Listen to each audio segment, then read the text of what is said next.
दिवशी जे ही घटना घडलेली आहे, ज्या दिवशी जे बाबासाहेबांच्या आपण असं जे बाबासाहेबांचं विटंबना केलेली आहे, त्याच्याबद्दल तुम्ही काय सांगाल आणि तुम्हाला काय असं वाटतं? तुम्ही आज पोलीस स्टेशनमध्ये गेले तिथे तुम्हाला काय सोयीस्कर उत्तर मिळालं नाही मिळालं काय असं? बघा, निवडणुकीच्या नंतर विजयी रॅल्या वगैरे होणे हे ठीक आहे. बाबासाहेबांचा पुतळा हा ऊर्जा स्त्रोत आहे. कोणताही राजकीय पक्ष असेल तो बाबासाहेबांच्या पुतळ्यापर्यंत येतो, नतमस्तक होतो, अभिवादन करतो.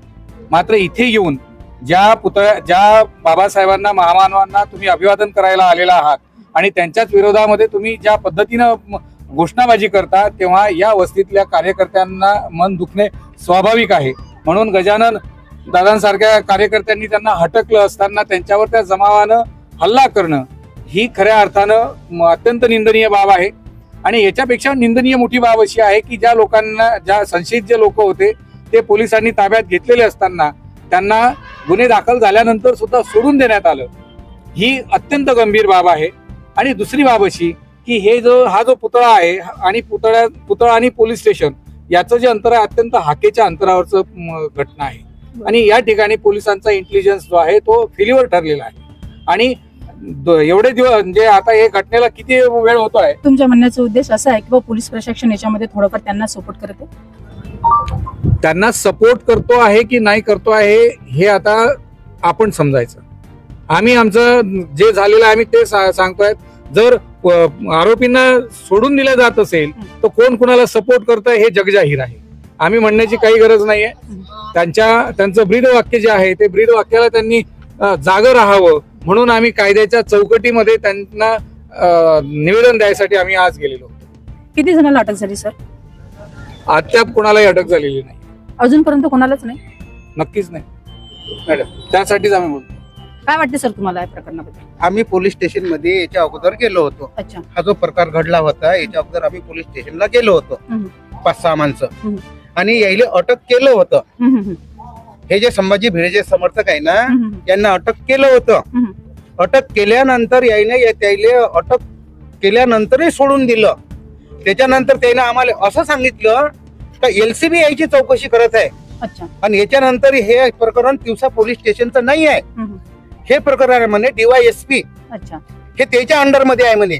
तर तेव्हा आम्ही त्याला विचारलं होतं का पोलीस स्टेशन मध्ये यायला जमा केल्यानंतरही तुम्ही याच्यावर गुन्हे जर दाखल नाही केले तर तुम्ही यायला सोडलं कसं बा? तर याचा तपास म्हणे वर करते म्हणे. आणि यायला पोलीस स्टेशन मधून रात्रीचा सोडून दिलं.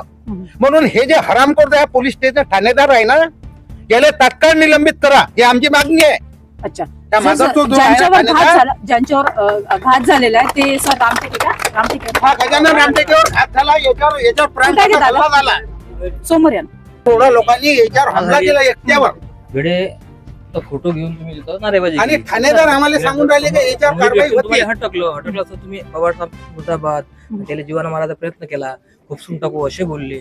आपल्या पोलीस स्टेशन आहे तिथपर्यंत गेले, त्यांना डिटेन केलं. 5 जण, 2 जण फरार होते. डिटेन केल्यानंतर जर FIR दाखल झाली नाही, FIR ची कॉपी आम्हाला तुम्ही दिली, त्या आरोपीत मग अटक व्हायला पाहिजे ना. तुम्ही त्याला गावाच्या बाहेर नेऊन सोडलं कसं? आणि इतके दिवस झाले आता म्हणता आम्ही तपास करू, नाटक करू. पोलीसवाल्यांचा यांचा इथल्या जे पब्लिक आहे इथल्या पब्लिकचा एक म्हणजे एक पोलीसवाल्यावरचा विश्वास उडालेला आहे. कारण जिथे अटक झाली होती म्हणजे इथल्या लोकांना जे इथे जे बाबासाहेबांच्यावर विटंबना केली आणि त्या लोकांना अटक झाल्यानंतर हे पोलीस स्टेशन मध्ये या लोकांचा दावा आहे की पोलीस स्टेशन वाल्यांनी त्यांना मोकाट गावाबाहेर जाऊन त्यांनी सोडलं. आणि ह्या लोकांचा बिलकुल यांचं असं म्हणणं आहे की पोलीसवाल्यांनी बिलकुल आमच्यासोबत नाइंसाफी केलेली आहे. युवक वर्ग आहे हे तिथं जाब विचारायला गेले तर विनाकारण त्याच्यावर खोटे गुन्हे दाखल केले शिक्षणाच्या मुलांवर. त्यांना सोडून दिले आणि आम्ही जाब विचारायला चाललो तुमचे आमच्यावर गुन्हे दाखल करून राहिले. अच्छा. शिक्षणाची मुलं आहे इथे कोणी? BCom final. कुठे शिकते? अमरावती. काय म्हटलं तुला पोलीस स्टेशन मध्ये? आम्ही जेव्हा जाब विचारायला गेलो त्याच्यानंतर आम्हाला तेव्हा नाही माहित झालं गुन्हे दाखल झाले म्हणून. दुसऱ्या दिवशी माहित झालं आम्हाला आमच्यावर गुन्हे दाखल झाले. अच्छा. हा मुलगा शाळामध्ये बीकॉम फायनलला शिकत आहे आणि हे जे मुलं तिथे गेले होते की बा आमच्या बाबासाहेबांवर विटंबना झालेली आहे, यांनी जे कायदेशीर गुन्हा ज्यांच्यावर व्हायला पाहिजे होता त्यांच्यावर न होता आणि ह्या मुलांवर इथे पोलीसवाल्यांनी यांच्यावर गुन्हा दाखल केलेला आहे असं ह्या इथल्या लोकांचं म्हणणं आहे. असे भरपूर मुलं आहे वाटते याच्यामध्ये, कितीतरी मुलं आहेत, 10-15 मुलं आहेत. मुलं की गुन्हा दाखल मिळाले तुम्हाला हल्ला करणारे ते कुठले होते? ते बाहेर गावचे प्रॉपर इथले नाही आहेत. तुम्हाला गावाचं नाव माहित आहे? ऊर्जा कॉलनी सांगितलं होतं एका आरोपीनं. ऊर्जा कॉलनी. ऊर्जा कॉलनी कटोरा यांचं म्हणणं आहे की बा ज्यावेळेस इथं ते लोक जे आरोपी होते ज्यांनी इथे जो एवढा मोठा राडा तयार केलेला आहे त्या लोक इथले नसताना ते लोक अमरावतीहून आलेले आहे असे यांची बिलकुल हे लोक असे सांगत आहे की त्या आरोपींना त्यांनी प्रत्यक्ष सांगितलं होतं की आम्ही अमरावतीहून आलेलो आहोत.